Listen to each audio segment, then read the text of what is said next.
याद करने की सबसे सरल विधि है कि हम किसी को पढ़ाएं। जो विषय हमको समझ में नहीं आ रहा है, हम किसी व्यक्ति को, स्टूडेंट को पढ़ाते हैं तो हमें उस विषय की इतनी बारीकियां ज्ञात हो जाती है जो हम स्वयं पढ़ के कभी प्राप्त नहीं कर सकते हैं। इसलिए अधिकतर देखने में आता है कि प्रतियोगी परीक्षाएं या जो कठिन परीक्षा है उसमें शिक्षक लोग अधिकतर पास हो जाते हैं और उच्च पदों पर पहुंच जाते हैं, क्योंकि वो स्टूडेंट को, बच्चों को पढ़ाते पढ़ाते उन विषयों के परम ज्ञाता हो जाता है। क्योंकि पढ़ाने से वह चीज़ें भी समझ में आ जाती है जो वो कभी सपने में भी नहीं सोच सकते थे।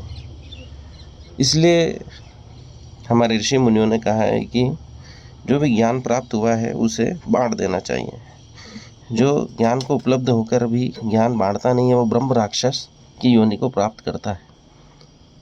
तो उसका तात्पर्य इतना ही है कि ज्ञान प्राप्त होने के बाद जब हम दूसरों को बांटते हैं तो और नए ज्ञान के द्वार खुलते हैं।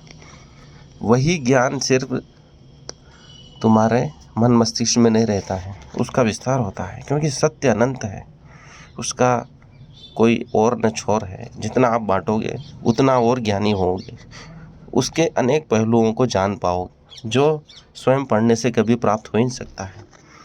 इसलिए गुरु से बढ़कर कोई नहीं है। गुरु जितना देता है उससे कई गुना उसको वापस प्राप्त होता है। इसलिए गुरु से आगे कभी शिष्य निकल ही नहीं सकता है, क्योंकि जितना वह ज्ञान बांटता जाता है शिष्य से उतना ही ज़्यादा जानता हुआ प्रतीत होता है, जानता जाता है। यही उसकी महिमा है कि वह जितना बांटता है उतना ही उच्च ज्ञान के आलोक को प्राप्त करता है। इसलिए ज्ञान बांटो और अधिक ज्ञान प्राप्त करो। यही ज्ञान प्राप्त करने का परम या श्रेष्ठ सूत्र है। धन्यवाद मेरे वीडियो को इसे लाइक करने, इसे शेयर करें। ध्यान से सुनने के लिए परम आभार।